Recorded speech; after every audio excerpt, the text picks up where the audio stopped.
이단 대책위원회에 처음 불려가서 저에게 이단의 문제를 제기하는 소리를 들으면서 아니 이게 도대체 이 사람들이 뭐 이런 걸 가지고서 이단인이 아니냐 하나 그런 의아심을 가졌어요.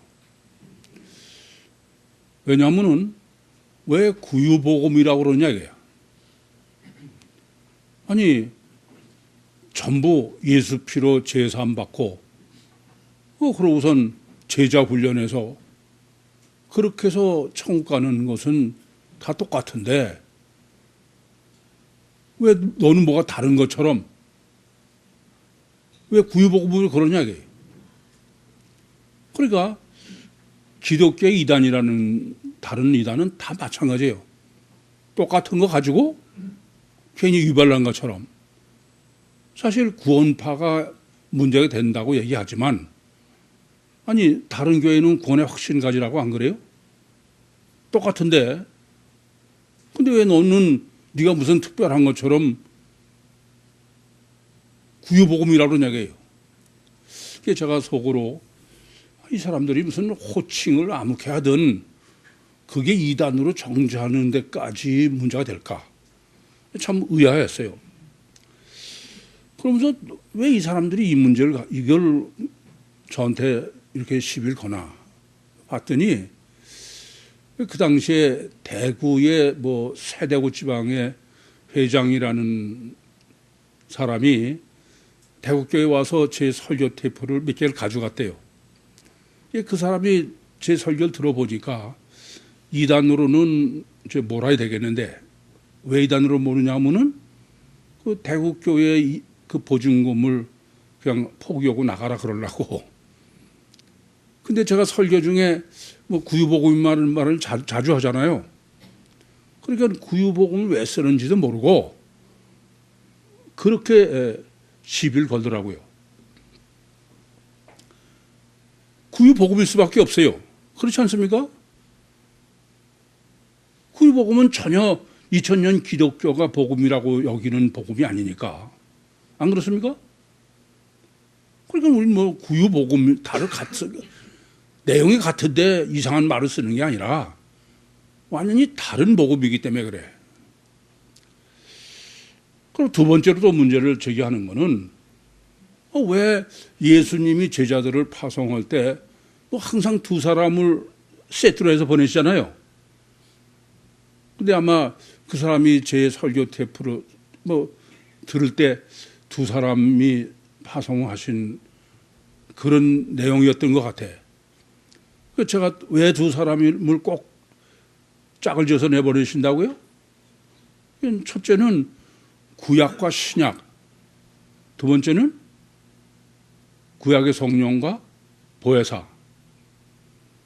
그리고 가장 중요한 건 사람이 이중체이기 때문에 그것을 실제로 그렇게 우리에게 늘 고민하고 생각하고 정립하라고 그렇게 해서 항상 두 사람을 한 세트로 파송하신다. 저는 그런 의도로 두 명에 대한 얘기를 강조했는데 그게 왜 그렇게 그 신비주의로 해석하느냐 이게요. 이단이 아니냐.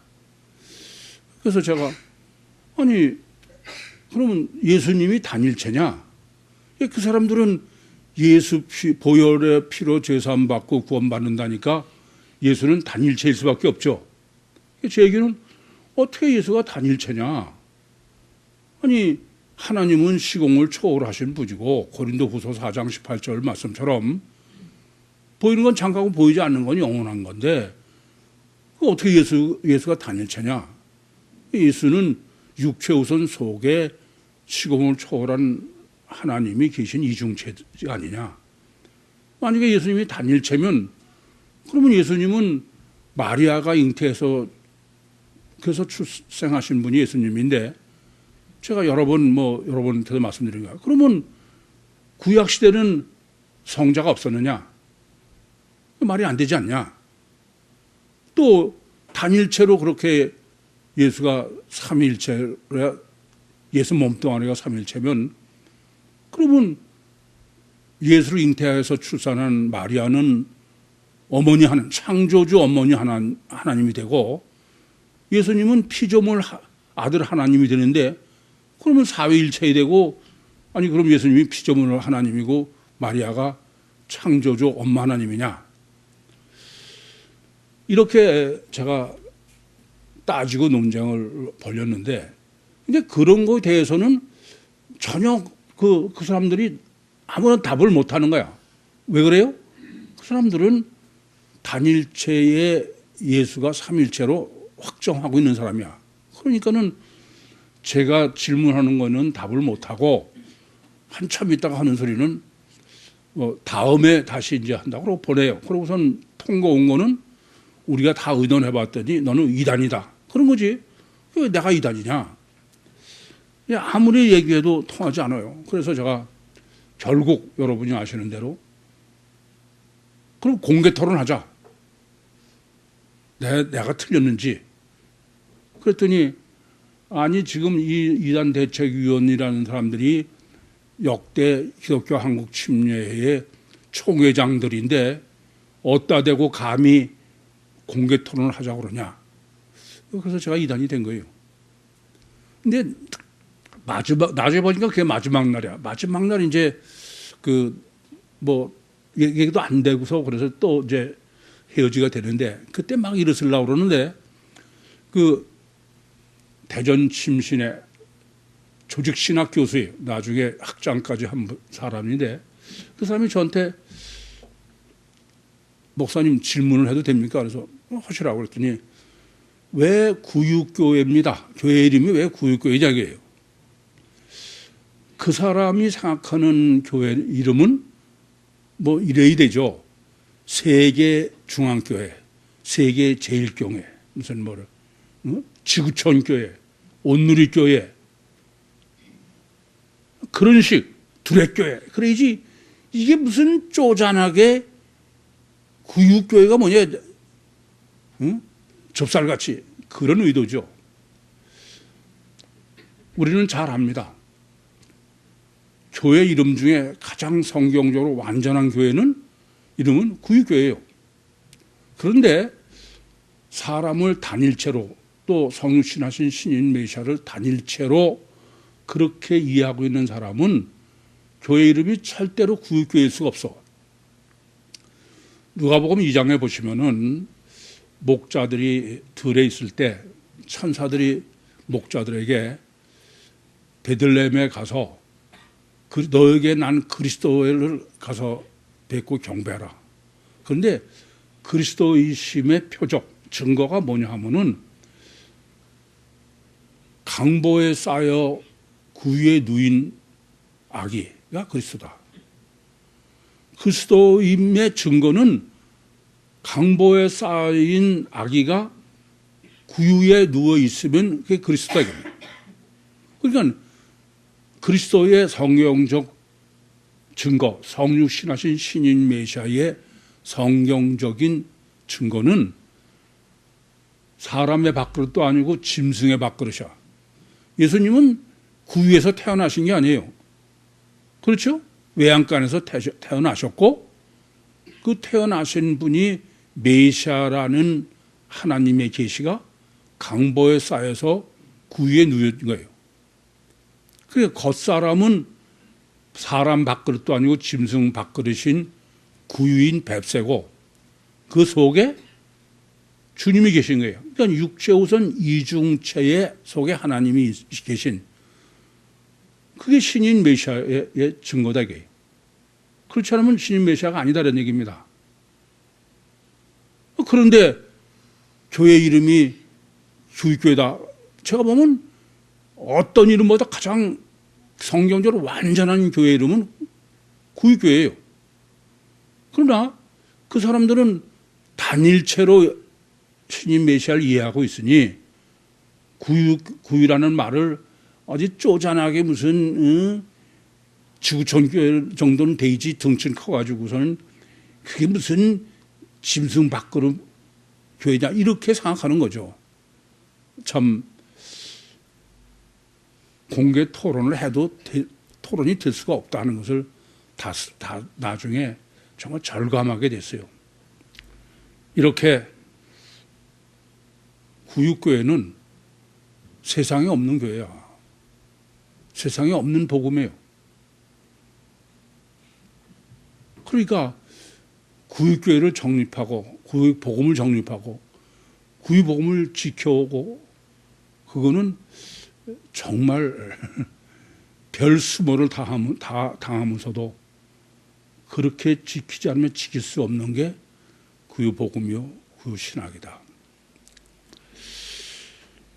오늘 본문은 참 이게 정말 하나님 맞습니까? 그럴 정도야. 이게 뭐냐 하면요. 우선 그 본문의 결론으로 말씀하고 있는 이 사람들이 배에 있지 않냐면 너희가 구원을 얻지 못한다. 이 정 말이 안 되는 말을 해. 무슨 말이냐면 이 사람들이 배에 있지 않냐면은 이 사람들이 구원을 받지 못한다 그래야 되는데 이 사람들이 배에 있지 않으면 너희가 구원을 못 받는다는 거야. 말이 돼야 안 돼요? 아니 배에 있지 않으면은 이 배는 교회죠. 그래서 구육교회예요. 구육교회에 이 사람들이 구육교회에 있지 않으면은 이 사람들이 구원을 못 받는다 그래야 되는데 이 사람들이 구육교회에 있지 않으면 구육교회에 있는 너희가 구원을 못 받는다는 거야. 그래 안 그래요? 본문만이 아니야. 본문은 처음부터 끝까지 육적으로는 전혀 해석이 불가능한 게 본문이야. 어떤 거 하나 바로 해석할 수 있는 게 하나도 없어요. 어떤 측면에서는 작년 9월 달에 주님께서 저한테 창세기 49장을 계시해 주신 것은 그 49장을 계시해 주지 않았으면 본문 해석은 아예 불가능해요. 우선 첫 단추인 우리가 지금 굶은 지, 뭘 먹지 못한 지 14일째 됐다, 14일째 됐다 이거예요. 이거 자체가 육적으로는 해석이 전혀 불가능합니다. 왜 그러냐? 지금 33절에 보시면은 이렇게 연락을 떠나게 굶었으니까 그러니까 이제 떡을 식사를 하자 이게요. 그래서 이렇게 한 번 식사를 하고 나서 이 사람들이 헤엄을 쳐서 배에서 나갔어요. 그렇죠? 그것도 잔잔한 바다도 아니야. 여러분 금식해 보셨죠? 14일 금식하고 뭐 한 끼 먹고서 그럴 수 있어요? 그건 전혀 불가능해. 금식 많이 해봤으니까 알지? 그건 전혀 가능한 얘기 아니에요. 14일을 굶고선 무슨 뭐 한 끼 먹고선 수영을 해. 그건 다 죽는 거지. 이렇게 본문은 아예 처음부터 끝까지 육적으로는 전혀 해석이 불가능한 게 본문이에요. 조금 전에도 말씀드렸지만은 작년 9월 달에 주님께서 창세기 49장을 저한테 계시해 주신 궁극적인 결론은 본문을 바로 해석하게 하기 위해서 그렇게밖에 생각할 수가 없어요. 그러면 지금 14일을 지금 금식하고 줄이고 못 먹었다라는 것을 올바로 해석을 하려면 우선은 지금 이 배가 어떤 배냐 하면은 그 가이사랴에서 그래서 원래 배를 타고서는 이탈리아로 가야 되는 건데 엉뚱하게 아시아로 갔죠? 아시아에서 지금 이 배를 만난 거야. 이게 뭐야? 알렉산드리아 배예요. 이걸 타고선 갔다는 게 실제로는 어떤 의미냐 하면은 창세기 49장 때문에 해석할 수 있는 거죠. 그것은 지중해를 건너서 대서양을 건너서 태평양을 건너서 미항에 왔다. 그게 미항의 설정이라고 그랬어요. 그런데 하나님께서 미항에다가 어느 때에 입항을 시키셨느냐. 아주 가장 하나님의 최선의 때가 어떤 때냐면은 금식절기다. 보릿고개다 이거예요. 고난의 극치다 이건 얘기입니다. 이거 계속 지금 이 오늘 본문도 열나흘 먹지 못했다는 것 때문에 먹지 못하는 이 고통이 어느 정도냐. 여러분 성경에 보시면요. 뭐 열왕기하 6장에도 기록되어 있습니다만은 그 먹지 못하는 게 그게 얼마나 힘든지 심지어 자기 자식을 삶아 먹었다. 그런 기사가 많이 나와요. 그렇죠? 신명기에도 나옵니다. 그런데 제가 생각할 때 그래. 아무리 그래 굶었다고 그래도 자기 자식을 삶아 먹었다는 거는 실제일 수가 없어요. 제가 볼 때는 그건 실제가 아니야. 그건 있을 수가 없는 얘기죠. 그런데 왜 부모가 자기 자식을 삶아 먹었다 그렇게 강조하느냐. 그 말은 인간이 겪을 수 있는 고통과 고난 중에 더 이상 고난이 없는 가장 극치의 고난이 뭐다? 굶어 죽는 거야. 굶어 죽는 거. 금식이다. 그게 육적인 이렇게 그 금식이 이렇게 어렵다, 힘들다 그런 얘기입니다. 그러니까 지금 그 미항의 어느 때에 지금 그 알렉산드리아호의 바울 서신을 싣고 입항했냐 하면은 이러한 제가 보릿고개라고 말씀드린 육적 고난으로는 더 할 수 없는 고난의 때에 미항에 입항했는데 워낙 육적 고난이 심하니까는 하나님의 목적은 육적 고난을 채우는 데 있는 게 아니라 헬라어 복음, 외다리 헬라어 복음서를 정립하고 외다리 헬라어 복음서로 신앙생활을 하는 데에는 이렇게 육체를 완전히 부인해야 되기 때문에 가장 온타임에 가장 헬라어 복음서를 정립하고 그렇게 신앙생활을 할 수 있는 가장 좋은 때, 그때에 입항을 했는데도 헬라어 복음서를 정립할 게 중요한 게 아니고 육적 욕구가 더 중요해서 그래서 베닉스로 항해를 했다. 그렇게 설정했다고 말씀드렸죠. 조금 아까 말씀드렸지만 이것은 계속해서 실제의 그 육적으로는 해석이 전혀 불가능한 거예요. 그러니까 여러분들이 사도행전 해석이 너무 어렵다고 그러죠. 그런데 그것은 하나님이 어떻게 설정했냐면은 육적 고난은 비교도 안 되는 고난이야. 그게 바로 미항에서 출항해서 베닉스로 갈 때 이 배가 겪는 고난이죠. 그게 무슨 불가항력적인 광풍이 그게 뭐 섬 가운데서부터 유라굴라라는 광풍이 불어가지고선 그래서 아예 구원의 여망도 없이 모든 걸 다 그냥 육체가 그렇게 중요한데도 뭐 있는 거 다 버리고 그것은 무슨 뜻이냐면은 생명만이 절대다. 여러분 이 점을 아셔야 돼. 마태복음 16장 26절 말씀처럼 너희가 원천을 얻고도 네 목숨을 잃으면 뭐가 유익하냐. 여러분이 고난을 당해도 어디까지 고난을 당해야 되느냐. 그 고난이 육적으로 얼마나 크냐에 작으냐의 문제가 아니야. 야 정말 다른 거는 아무 의미가 없구나. 오직 생명이 절대다. 거기까지야. 아무리 고난 당해도 거기까지 아직도 안 되고 다른 데 있으면 그건 아무 소용이 없는 거예요. 이렇게 생명만이 절대인 데까지 그게 바로 지금 미항에서 출항해가지고 과동하게 좋은 베니스로 가는 과정 속에 하나님이 설정해 놓으신 긁어부스럼이죠.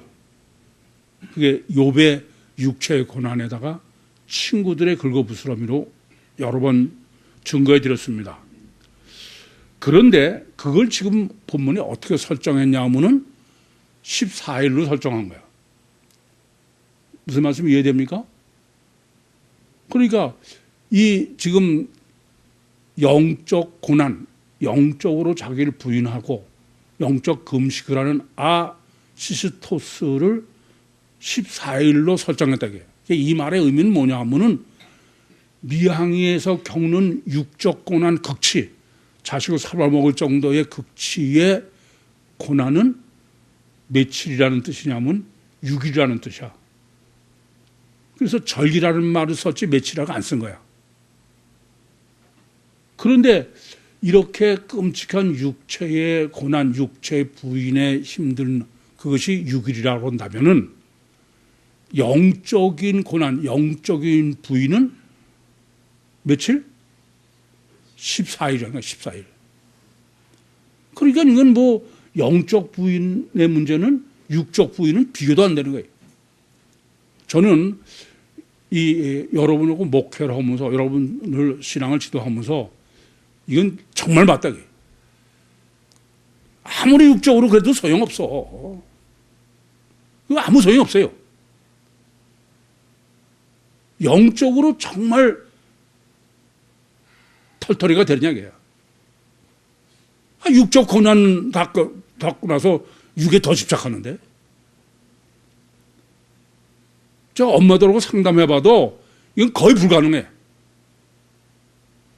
그게 저는 아주 정말 동의해요. 육적 고난이 6일이면 영이 깨지는 데는 그 14일로 설정한 거예요. 그래서 아까도 말씀드렸지만 창세기 49장 16절부터 18절을 계시지 않았으면 전 이거 해석이 불가능하고 제가 실제로 목회하면서 하던 고민의 답을 못 얻을 뻔했어. 따라서 본문은 지금 영적인으로 깨지는 시스토스는 14일이라는 거예요. 14일, 영적으로 깨지는 14일의 신학을 바로 정립해야 돼. 그러기 전에는 아무리 깨져도 소용없어. 여러분 아무리 해도 소용없습니다. 그러면 우선 아셔야 될 거는 조금 전에도 말씀드렸지만 미항에서 육적인 고난이 인간이 겪을 수 있는 육적 고난의 극치인데 그거는 6일밖에 안 된다. 6일이라 이게. 그래서 날짜는 안 쓰고 절기 쓴 게 영적 의미죠. 그런데 영적 고난은 얼마나 커야 되냐? 14일. 14일은 7일이 둘이죠. 7일 두. 그래서 외다리 헬라어 복음서로 신학을 정립하고 외다리 헬라어 복음서로 여러분이 신앙이 돼서 구원받고 그러려면은 육적인 6일만 가지고는 안 돼. 뭐 해야 돼요? 14일 해야 돼. 전 본문을 보면서 제가 실제로 뭐 고난을 겪고서 예수를 믿기 시작하고 그 후에 많은 과정을 육적인 문제가 아니야. 정말 영적 고민이 아까도 뭐 육적으로 감옥 같은 거 뭐 그것보다 더 심각한 이 점을 아셔야 돼. 별 수모를 다 당하면서. 이게 제일 첫 번째는 그 영적으로 깨지는 영적 시스토스의 신학은 뭘 정립하라는 얘기냐? 7이야, 7. 우리는 사람들이 다 뭐 럭키 세븐 그러죠. 7자가 중요하고 우린 7이 완전하다는 거 다 알지 않습니까? 왜 하나님께서는 사람들이 다 7을 그렇게 절대로 해놓으셨을까? 하나님의 역사하시고 섭리 안 하셨으면 그런 일 없습니다. 안 그래요? 전 그래서 손흥민의 그 남바가 7일 때 봐도 저놈은 하나님이 도와주실 거다 그런 생각이 들어. 왜 7로 했어요? 천지창조의 신학은 7일 창조의 신학으로 정립하라게. 6일로면 안 된다 이겁니다. 6일은 뭐예요? 그건 육적인 금식이야. 7일이 뭐예요? 영적 금식이야. 근데 이것을 7일을 천지창조의 신학으로 정립하라는 본문의 해석은 창세기 49장 17절 때문에 그래. 창세기 49장 17절은 육체 우선 이중체 그리고 원죄예요. 그러니까 천지창조를 7일 창조로 정립하지 못했기 때문에 육체 우선 이중체의 신학이 불가능한 거예요. 원죄 신학도 불가능한 겁니다. 그런데 이렇게 천지창조를 7일 창조로 정립하지 못하고 그래서 이중체나 원죄 신학을 정립하지 못한 것은 왜 그러냐? 창세기 49장을 모르기 때문에. 창세기 49장 17절은 단은 길의 뱀이요 첩경의 독사리로다. 말구를 물어 그 탄자를 뒤로 떨어뜨린다. 그걸 제가 정립해드려요. 육체 우선 이중체의 원죄다. 이게 첫 번째 지금 7일 영적으로 거는 그냥 한다고 여러분이 아무리 고난을 당해서 뭐 그래도 소용없어요. 이건 영적으로 정립을 하셔야 내가 지금 육체 우선 이중체의 주체가 영이고 원죄 때문에 내 영이 죽고 그래서 어떻게 하면은 내 심령이 고착이 깨질까? 그렇지 않고서는 그냥 뭐 40일 금식을 몇 번씩 명하며 받고 이건 아무 소용이 없어.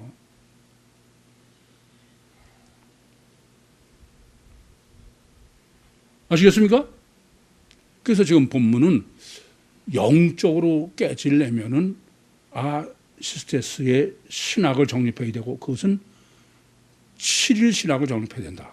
두 번째는 7일이 하나가 아니고 둘이에요. 14니까. 둘은 뭐냐면은 외다리 헬라어 복음서는 7일 신학으로 정립하라 이게. 그게 창세기 49장 18절이에요. 여호와여 나는 주의 구원을 기다리나이다. 이건 대단히 중요합니다. 그러니까 첫째는 천지창조를 7일 창조로 정립해서 육체 우선 이중체요 원죄 신학을 정립해야 되고 그런 다음에 외다리 헬라어 복음서를 정립해야 되는 거예요. 외다리 헬라어 복음서와 서신서가 뭐가 다르냐? 복음서는 예수님의 공생의 사역은 항상 언제예요? 안식일이야. 그래 안 그래요?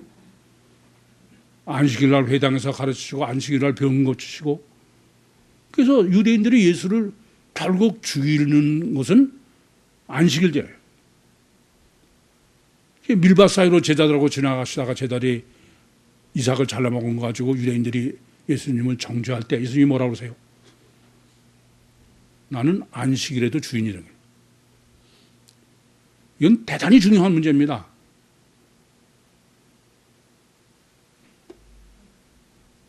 이 말은 무슨 말이냐? 안식일, 창세기, 에서 7일 창조를 설계로 창조하시고 육체 우선 이중체라고 원죄는 어떤 거냐?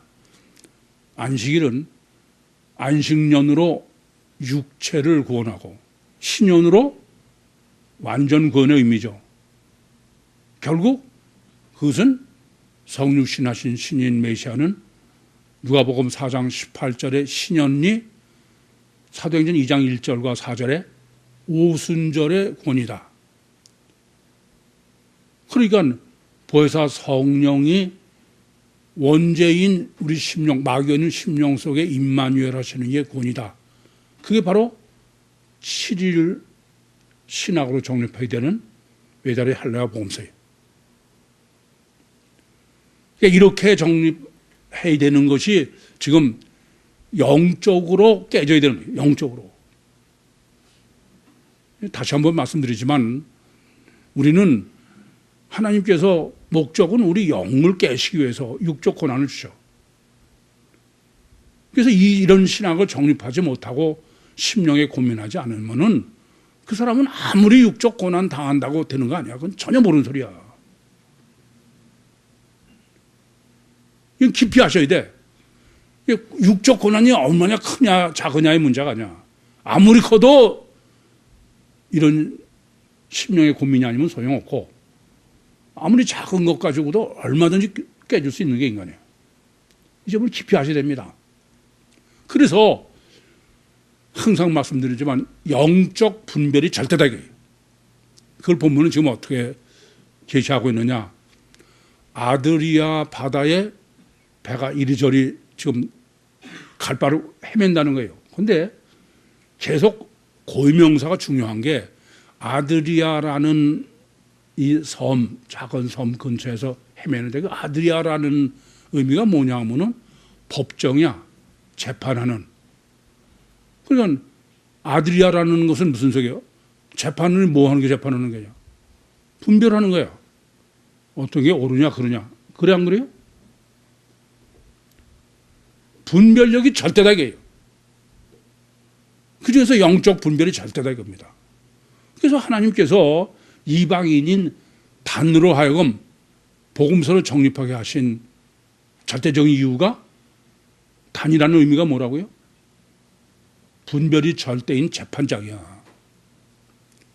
따라서 이미 말씀드린 대로 본문은 지금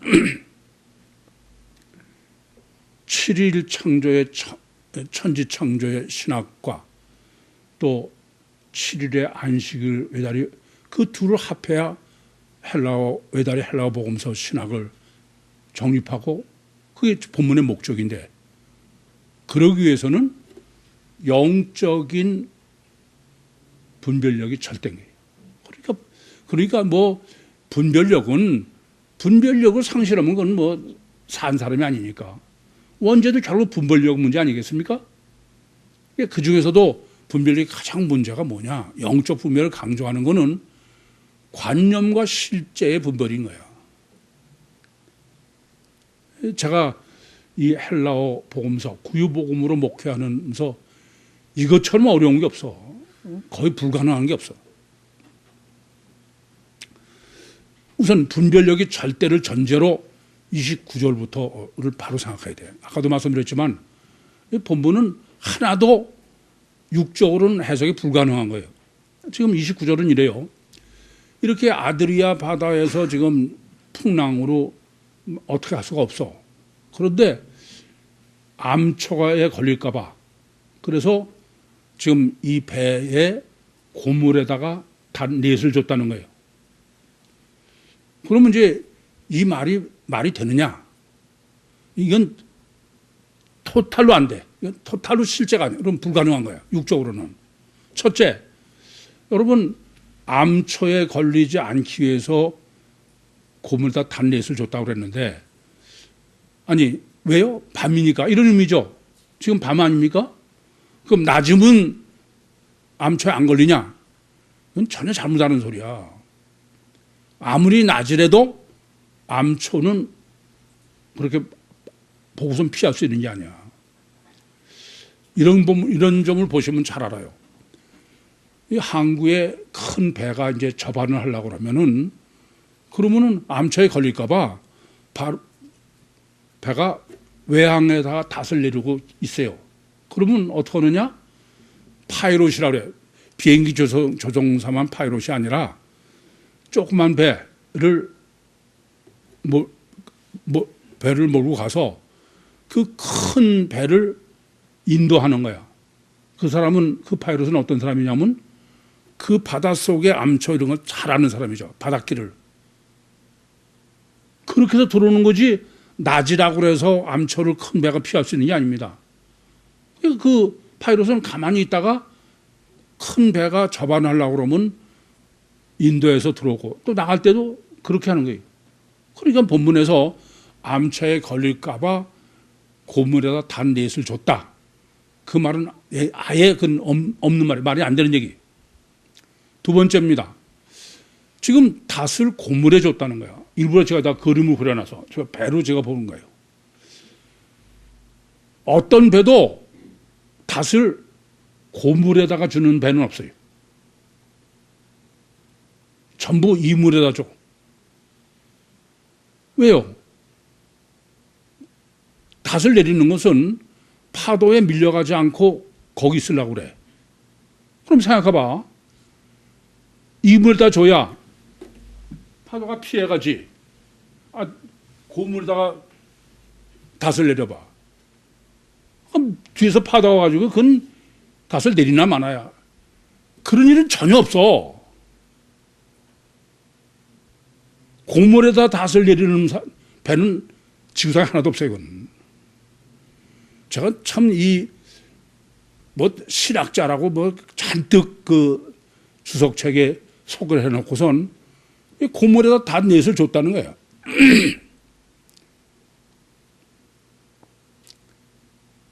하나 더는 왜 닷을 넷을 줬냐겠다. 그 목적은 뭐냐 하면은 대단히 중요해요. 이 지금 본문에서 왜 닷을 고물에다가 넷을 줬다고 그러냐. 그것은 앞으로 전진해 가면은 암초에 걸릴까봐. 일부러 뒤에다가, 배 뒤, 고물에다가 닷을 주었다는 얘기는 앞으로 전진을 못하게 하겠다는 거죠. 거기다 고정시키는 거야. 이해되시죠? 예? 이게 암초에 안 걸리게 하려고 그랬다 이겁니다. 그럼 조금 전에 말씀드린 것처럼 고물에서 닷을 준다는 것 자체가 전혀 말이 안 돼. 두 번째는 닷을 넷을 줬다는 겁니다. 닷을 넷을 줘봐. 그럼 배는 어느 쪽으로도 움직이면 안 돼. 딱 고정시켜 놓은 거야. 그러면 뒤에서 파도 치면 그게 돼요? 닷은 넷을 주는 경우가 없어. 닷은 언제 하나만 줘. 어디다 줘요? 이물이지 고물에다는 절대 아니야. 앞에다지. 제가 그 학생 때 인천 자격도로 여름에 캠핑을 갔는데 보니까 인천은 간만에 차이가 심하잖아요. 이게 이제 밀물이 배가 들어올 때 보면은 그러면 배가 저 큰 배, 외항에 있는 큰 배가 고물이 다 육지로 향하고 있더라고. 고물이. 그다가 썰물이 때 보면은 이물이 육지로 향해 있는 거야. 왜요? 닷을 내리고 배는 돌아가 있는 거지. 파도를 맞춰서. 이해돼요? 근데 고물을 넷을 줬다는 거야. 이게 아예 말이 안 되는 거야. 이 말은 근데 그러면 본문의 의도는 어떤 거냐? 의미는 뭘 말하려고 그러냐 하면은 이 배가 전진해서 뒤에 줬다는 말은 전진을 못하게 하겠다는 거죠. 더 앞으로 나가면 어디 있기 때문에? 암초기 때문에. 거길 못 가게 하려고 그랬다 겁니다. 그런 거지 의도가. 이해되시죠? 무슨 말씀인지? 그러면 이건 이제 실제로는 전혀 안 맞는 얘기야. 이건 전혀 있을 수 없는 얘기예요. 그러면 아까도 말씀드렸지만 이건 영적인 것을 육으로 한 거지 육적 자체가 아니다 겁니다. 그러면 이렇게 고물에다 닷을 왜 하나, 아니 이걸 지금 쓸 때 배에 닷을 내주는 것도 말도 안 되고 고물에도 다 안 되는 거 알면서 뭐 고물에다 하나도 아니고 왜 내줬다 그러냐. 이건 이미 말씀드린 대로 사도행전 21장부터야. 빌립의 네 딸이 뭐라고요? 사복음서야.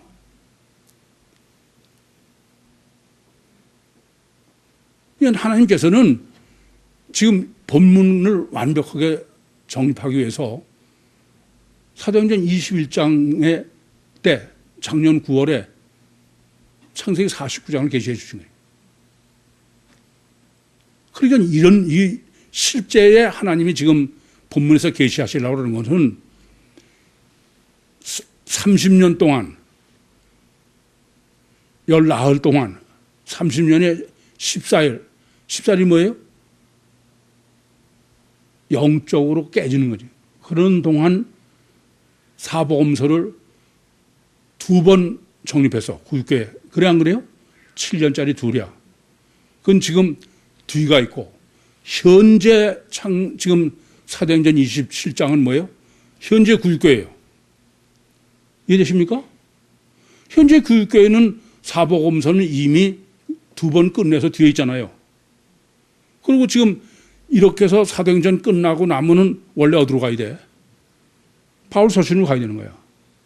그래서 저는 실제로 바울 서신은 아니더라도 히브리서를 정립하려고 그랬어. 근데 작년 9월에 창세기 49장을 계시해 주는 걸 제가 보고서 야, 이건 아니다. 그래서 외다리 헬라어 복음서로 바꾼 거예요. 잘 아시죠? 그럼 무슨 말이 되겠습니까? 이렇게 하나님께서 실제로 없는 고물의 단 넷을 줘서 그래서 앞으로 전진을 못하게 한다는 건 무슨 말입니까? 절대로 바울 서신 정립을 하면 안 된다고 해요. 못 가게 하는 거예요. 안 그렇습니까? 이것은 이제 30절 보면 더 확실해. 30절은 어떠냐면요. 이 30절도 사실 말이 안 돼요. 왜 안 되냐? 사공들이 지금 그 탈출하려고 그 배에서 탈출하려고 이물에서 이 사람은 이물에서 닷을 내는 사공이 고물에서 닷을 내릴 리는 없죠. 당연히 이 앞에 이물에서 지금 닷을 내리는 거야. 근데 왜 내리냐 하면은 이 배가 큰 배가 전진을 못 하니까는 이 사람들은 지금 앞으로 가려고 되는 거야. 그렇죠? 이게 왜 말이 안 되냐? 이거 보세요. 생각해봐. 사공이라는 사람들은 전문가야. 항해의 전문가야. 그럼 지금 이 큰 배가 갈바로 그러고 있는 엄청난 풍랑이라는 게 지금. 그리고 배가 마음대로 갈 수 없다는 의미 아닙니까? 그런데 거기서 구명보트를 타고 탈출해? 그건 미친 짓이지. 그런 일은 없어요. 큰 배에서 버티고 있지. 안 그래요? 그건 죽으러 가는 거야. 그렇다면은 이건 실제로 있을 수 없는 일입니다. 그럼 사공으로 지금 설정한 건 뭐겠어요? 이 사공은 항해 전문가야. 그래 안 그래요? 그런 의미죠. 그럼 이 사람들은 뭐냐? 이근탱이야. 그럼 무슨 소리인지 아시겠죠? 예?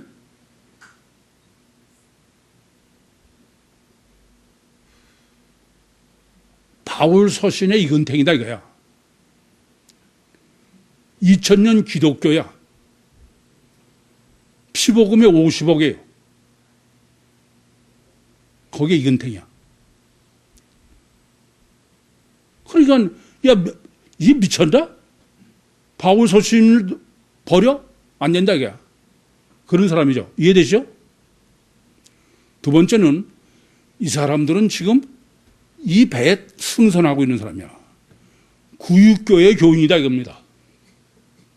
이 사람은 이중적 이근택이야. 하나는 피복음의 이근택이요. 또 하나는 30년 구유복음의 이근택이야. 이해됩니까? 그런데 외다리 헬라어 복음서로만 정립하지 바울 서신은 안 된다. 그러니까 탈출하는 거야. 왜 탈출해요? 이걸 아셔야 돼. 30년 구유교회에 복음서 신학으로 신앙생활을 여러분 했지만 여전히 안 깨질 거야. 이근탱이지만 시스토스가 안 된 거예요. 그게 안 되면 당연히 고착돼 있어.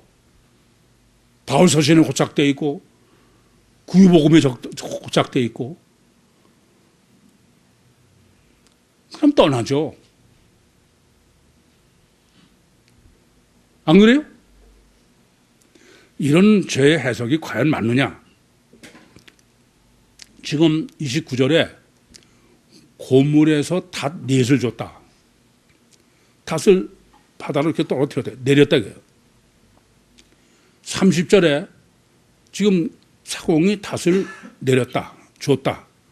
그건 똑같은 거야. 근데 헬라어 원문은 전혀 달라요. 30절은 칼라오, 실제 닷을 내리는 데 쓰는 단어야. 그런데 29절에 닷을 내렸다고 하는 데는 흐립토야. 흐립토라는 단어야. 이거는 내린다는, 던진다다가 버리는 거야. 그냥 버려버리는 거예요. 무슨 말인지 이해됩니까? 똑같이 닷을 내리는데 29절에 닷을 내렸다는, 닷을 줬다는 흐립토라는 단어가, 아니 그 한 절 차이인데 당연히 똑같은 단어 써야 될 거 아니에요. 전혀 다른 단어예요. 그러니까 무슨 얘기입니까? 이미 지금까지 정립한 우리가 그 사복음서도 버리는 거예요. 버려. 그것도 버리고, 그리고 바울 서신을 정립하러 가는 것도 못 가는 거야. 안 가는 거야. 이 점을 아셔야 돼. 지금 외다리 헬라어 복음서를 정립하기 위해서 이렇게 사도행전 21장부터 여기까지 준비시키는 게 뭘 준비시키시느냐? 몽땅 날탱이가 돼야 돼. 바울 서신의 날탱이는 말할 것도 없고, 구유복음 지금까지 한 것도 다 날탱이가 돼야 돼. 날탱이 안 되면은 헬라어 복음서 지금부터 외달에 해봐야 그건 소용없어요. 자, 여러분에게 지금까지 정립한 사복음서를 설교를 정립을 하시오. 그렇게 해서 제가 보면은 아주 심각해. 이건 전혀 바울 서신으로 정립한 거지 복음서로 정립한 게 아니야. 뭐 그럴듯한 뭐 단어를 들어놓고 논리가 천만에게. 여러분 이걸 잊지 마셔. 왜 주님께서 작년 3월에 9월에 창세기 49장을 계시해 주시고, 그러고선 지금 바울 서신을 완전히 정리 못하게 하시고, 그리고 외달의 헬라어 복음서를 이렇게 준비시키시느냐. 이제 남은 건 28장밖에 없어. 나머지 지금 앞달라 2번 하고. 그거는 생날탱이가 돼야 돼. 여러분 코이 할 때도 늘 뭐가 문제가 돼요? 저는 항상 백지 상태에서 하셔. 근데 뭐 괜히 지가 뭐 아는 것처럼 뭐 쓸데없는 소리 들어. 그런 사람은 구원 아예 가망이 없어. 백지돼야 돼. 아시겠어요? 날탱이가 돼야 돼. 마태복음 18장 1절부터 3절로 보면 너희가 돌이켜 어린아이 같지 않으면 결단코 천국, 그건 절대 안 되는 거야.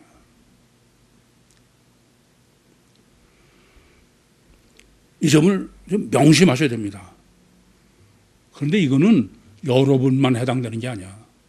저도 마찬가지야. 저도. 제가 만약에 외달의 헬라어서 복음서 정립한다 그러면서 과거에 베이스 그럼 하나만 하죠. 저부터. 이제 저하고 여러분과 저는 누가 더 날탱이가 되느냐의 시합이야. 그러면서 제가 오늘 그 설교의 제목을 구유교회만 있어라. 이건 굉장히 제가 힘들었어. 과연 어떻게 이게 옳은가. 그래서 제목을 몇 번째 바꿨어요. 이게 첫 번째는 제가 제목을 구원받는 교회, 구원받을 교회 이렇게 했다가 본문을 원문대로 딱 보니까 그건 하나님을 제가 겸손한 것 같지만 그건 아니더라고. 여러분 겸손은 지나치면 교만이야. 이 겸손은 내가 생각이 어떻든 하나님이 하라는 대로 해죠. 그래서 이제 두 번째로 정한 게 구육교회에 있으라 그렇게 했어요. 교육교회를 떠나지 말라 그랬어요. 그래서 본문 보니까 그걸 그럴듯한데 본문의 의도하고는 또 틀려. 궁극적으로 구육교회만 있어라. 왜 그랬느냐? 본문이 말씀하는 것은 구육교회는 유일한 거야. 그걸 지금 어떻게 얘기했냐? 아까도 말씀드렸지만 우선 이 사람들이 배에 있지 아니하면 너희가 구원을 얻지 못한다. 이건 말이 안 되죠? 이 사람이 이 구육교회 이 사람들이 구육교회 있지 않으면은 구육교회에서 떠난 이 사람들이 구원을 못 받는 거지 왜 다른 사람이 구원을 못 받아? 그래 안 그래요? 말이 안 되는 거죠. 근데 이건 첫째는 이렇게 모순 때 제일 고민하고 기도해야 돼. 이거는 원리와 법칙이에요. 영적 원리와 영적 법칙이야. 영적 원리와 법칙은 무슨 말이냐면은 유일한 헬라어 복음서에 구원을 할 수 있는 교회는 구육교회밖에 없다. 두 번째는 이 사람들이 배에 있지 않으면 너희가 구원을 못 받는다. 그 말은 아니 이 사람들이 교회에서는 그 사람만 구원 못 받아야지 왜 너희냐. 이것은 이 사람들이 어떤 거라고요? 익은 탱인데 안 깨진 사람들이야. 그렇죠? 그 사람들을 구원할 수 있는 목회가 아니면은 다른 사람들 날탱이도 구원 못 받는다. 무슨 말인지 이해됩니까? 그래서 제가 여러분들에게 불교 패설해도 이 사람들이 이 배에서 구원받지 못하면은 그런 목회라면 다른 사람도 그건 구원 못한다 이거야.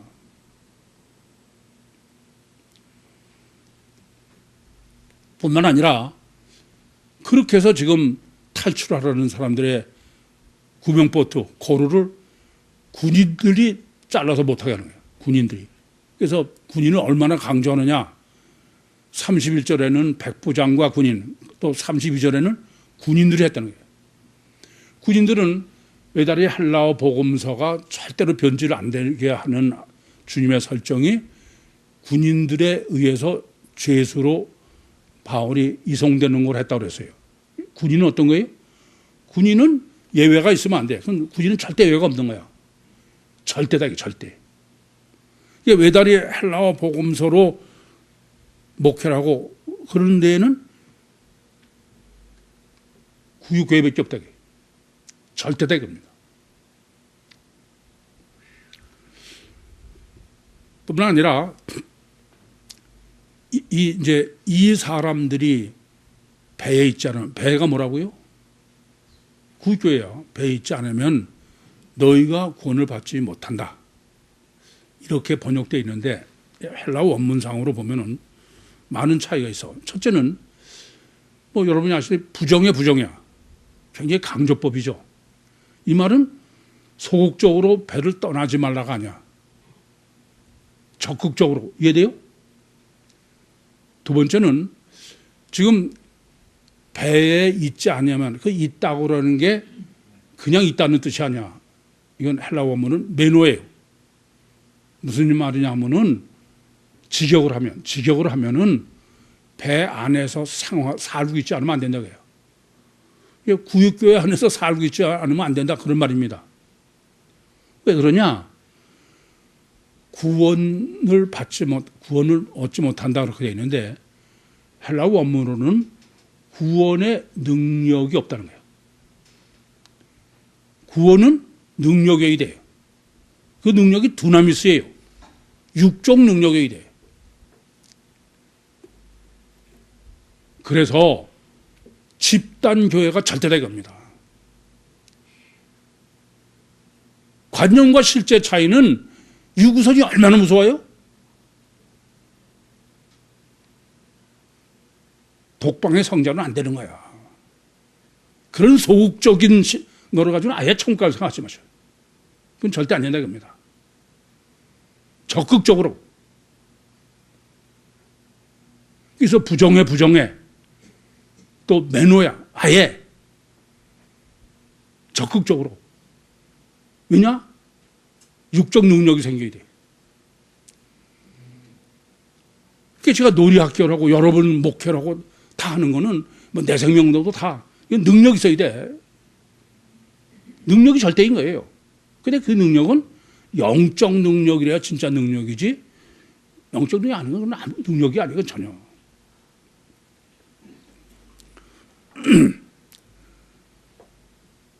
그래서 제가 지금 제목을 구유교회에만 있어라. 이걸 얼마나 제가 주저했는지 몰라. 과연 이게 이래도 될까? 그러다가 아니다. 왜 그러냐? 여러분 잘 아시죠? 저는 창세기 49장 전에야 30년 동안 구육교회 외에는 교회가 없다고. 여러분 제가 수도 없이 말씀드렸어. 지구상에는 구육교회 외에는 교회가 없어. 그 30년 동안 정립하고 증거하고 확인하고 그랬어요. 그래서 창세기 49장 전에 이미 저는 구육교회 외에는 없어. 교회는. 다만 본문은 주님께서 이것을 확인해 주신 거예요. 보증해 주신 것뿐이야. 그래서 제가 구육교회만 있어라 이렇게 제목을 정하면서 고맨고 이즈맨이즈 작년 9월에 이른 후에 여러분 모르시지만은 많은 사람이 구육교회 이 복음을 떠났어요. 저는 더 이상 그 사람들의 미련 없어. 가 사람은 가라 이게.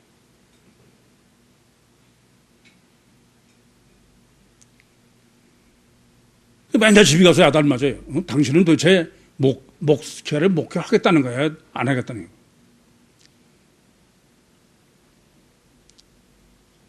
이 점을 깊이 아셔야 돼. 30년 동안 지금 14일로 설정한 거는 영적으로 깨져야 돼. 내가 여러분에게 혁명적 전환이고 가치관이 바뀌어야 돼. 여러분이 뭐 설득하고 이해하고 절대 그건 못 다녀. 그렇게 못 다닙니다. 그러지 마셔. 의지로 해봐야 얼마나 해. 택도 없어 그건. 제가 지금 절대 그건 안 됩니다. 여러분 자신을 깊이 생각하셔야 돼. 날탱이가 돼, 날탱이. 이해하고 깨닫고 더 쌓아올리고 그게 전혀 그건 아니에요.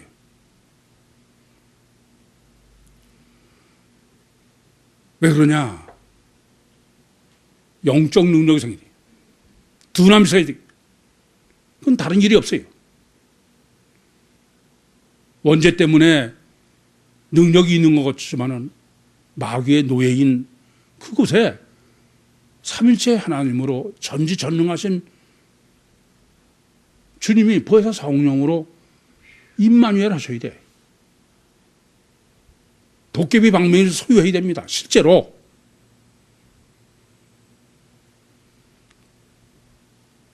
그래야 세상에 감당할 수 없는 사람이에요. 그것만이 유일한 외다리 헬라어 복음서의 구원이에요. 여러분은 외다리 헬라어 복음서로 도깨비 방맹이를 실제로 소유하기를 원하셔서 쪽집게처럼 선택해 오신 주님의 백성이에요. 이제 결정하세요.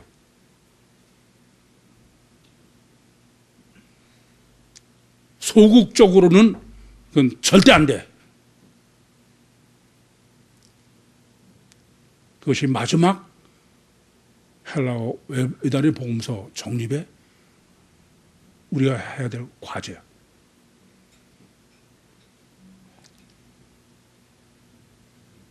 생날탱이로 어린이와 같이 되셔서 인격적으로 보이지 않는 보혜사 성령을 물리적 실체로 영접하셔서 성령의 역사로 육신과 세상을 승리하시고 천국의 영광을 누리시는 종말 때의 선택함을 받으신 구유 모든 식구들이 되시기를 간절히 소원합니다. 기도하시겠습니다. 살아계신 아버지 하나님, 은혜와 사랑을 감사합니다. 여기까지 인도하시고 여기까지 역사하시고 여기까지 말씀하신 주님, 이제 은혜의 은혜를 더해 주셔서 정말 그리스도 안에서 죽게 하여 주시옵소서. 예수님의 이름으로 기도하옵나이다. 아멘.